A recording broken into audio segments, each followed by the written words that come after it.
Welcome back, welcome back, welcome back to science. Today we're going to be talking about the pancreas.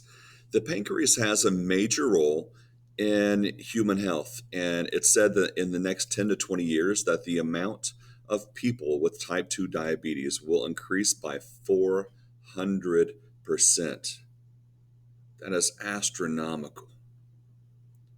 And why I'm even talking about that is it ties into the pancreas. The pancreas is going to have both endocrine and exocrine action. Remember that endocrine is going to be directly absorbed into the bloodstream, where exocrine is going to use tubes and ducts to empty into things. So, in the endocrine side of things, we're going to have both insulin and glucagon that's going to be involved here. Insulin's purpose is to open up channel proteins on the side of cells that allow for sugar molecules to go from outside of the cell to inside of the cell. As a result, blood that is high in sugar will have that sugar move into the cell instead of being on the outside of the cell. This is going to reduce the blood sugar. So, this is how insulin changes blood sugar. On the contrasting side of things, you have glucagon. Glucagon is going to be released whenever there is low amounts of sugar. So when you're hypoglycemic, it's going to be noticed by the body, and the body is going to tap into sugar reserves. Sugar reserves are stored in areas of the muscles and liver in the form of glycogen. Glycogen is broken down into smaller glucose molecules, a sugar, a carbohydrate that can be broken down by the cell to produce ATP. Now, if we look at the exocrine part of this, this is where we're going to more focus today because this is a pathway that we're going to start to look at. So, most of the pancreas is made up of these pancreatic acinar cells.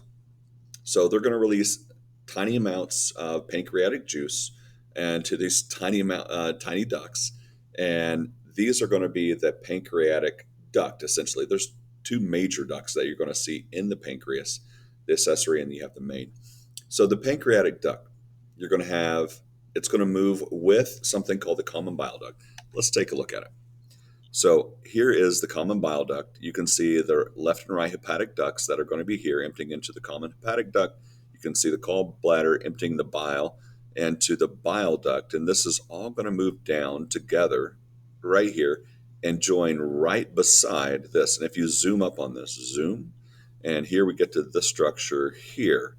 So we have the structure where we have the ampulla, which is this opening here, and you have these flap-like papillary that develops this lumen. You're going to have a bigger one, which we're looking at here, and a minor one that's going to be here. This is the minor duodenal papillary, and this is going to be the major duodenal papillary.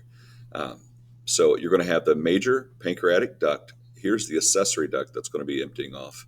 Here's the major the main pancreatic duct, and the bile duct. They're going to move together, and they're going to release in this area. Notice this shaded green. This is just showing that the release from this is going to be in this area. The release of this is going to be in this area. So pancreatic duct, along with the common bile duct from the liver and gallbladder, is going to empty into the duodenum of the small intestine. The pancreatic duct and the common bile duct are going to join a dilated tube called the hepatopancreatic ampulla. So this is also called the hepatopancreatic ampulla evader. All right, so that duct making these things are going to flow into the duodenum, but how do you regulate it? You're going to regulate it with a circular muscle that's going to go around this that can constrict it and even choke it off. This is called the hepatopancreatic sphincter of Oddi. So this is going to go around the ampullae, and you can see the circular muscles there, and the hepatopancreatic sphincter that's going to act as a valve to close that off. And so this is going to keep those gastric juices and pancreatic juices from entering into the duodenum if you don't need them there. Once again, our body is trying to only add whenever it needs to add. And so if there is a sense of food, a chyme that's moved into this, that is post-pyloric sphincter from the stomach and the duodenum, then you're going to have the release here. We're also going to have some um, other pancreatic juices. So what is in the pancreatic juice? It's able to break down all of the macromolecules: carbohydrates, fats, proteins, nucleic acids. So let's look at some of those examples of those. So pancreatic amylase. We've seen amylase before. We saw this in the form of salivary amylase. And we know that amylase is going to break down the sugar called amylose. Amylose is the scientific name for starch. And so pancreatic amylase breaks down starch into smaller disaccharides that are more digestible by our cells. All right, pancreatic lipase. Lipase is going to break down lipids. Lipids, once again, is glycerol and 3 fatty acids. It's going to help break down that triglyceride. Now, trypsin. Trypsin is going to be a major trigger here. And this major trigger is going to be something needed for these others to work. So, in general, trypsin breaks down protein. And you may think of a way that I remember that is, of the 20 amino acids, its namesake is really close to a couple different amino acids. So that's the way I remember it. Is I've seen many of these amino acids, and you probably can look through and like, okay, I can remember it that way. All right, so by the releasing of trypsin, trypsin is going to be activated by enterokinase. So enterokinase is going to be produced in the small intestine, in the glands of Brunner. And I believe your book just goes generic and says in the mucosal lining of the small intestine and of the duodenum. So trypsin is made by the small intestine itself. By making this, you can take something called chymotrypsin that can be activated for the breakdown of protein. You also have something called carboxypeptidase, which also breaks down protein. It too will be broken down by trypsin. Will be activated by trypsin. So we have chymotrypsin and carboxypeptidase, which are going to be activated by trypsin, and trypsin is going to be activated by enterokinase, and enterokinase is going to be produced by the inner lining of the small intestine. And so by releasing of the enterokinase by the small intestine, you're going to activate trypsin, and trypsin is then going to activate other things like chymotrypsin and carboxypeptidase.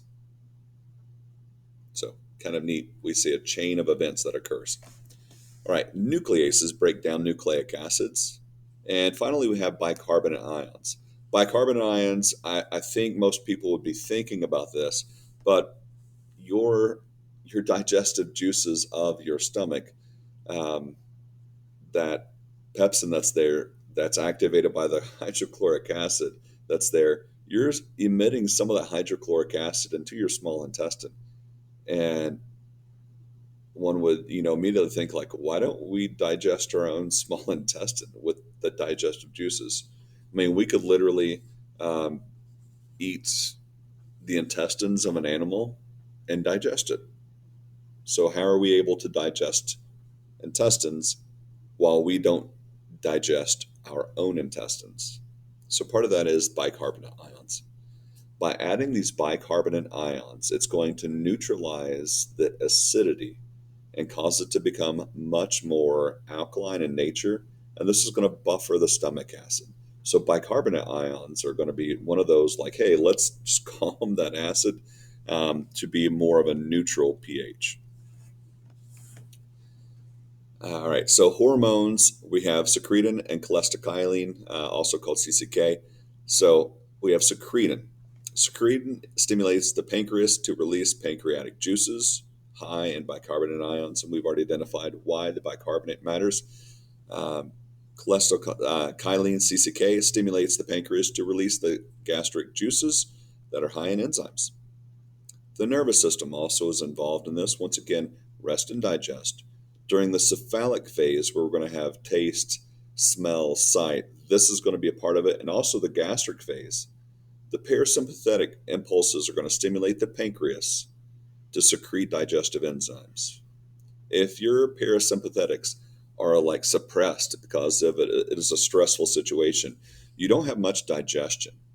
And so in high stress situations, let's say you're very, very stressed, um, your GI tract isn't really active. And if food is moving through it, oftentimes a person under high stress has an upset stomach because they're not able to digest their food and absorb things as they would with the normal rest and digest of the parasympathetics. So here is an overview. Acidic chyme is going to enter into the duodenum. We have the accessory, we have the main, we have the hepatopancreatic duct that's going to be here at the sympula, and we have intestinal mucus is going to release secretin into the bloodstream. Secretin is going to stimulate the pancreas to release the bicarbonate, and so by having chyme, this has triggered the pancreas to go and start releasing. So pancreatic juice rich in bicarbonate ions pass down the pancreatic ducts to duodenum, where it actually can neutralize the acidity of that chyme. All right, guys, next we're going to be on to the liver and gallbladder. I'll see you there.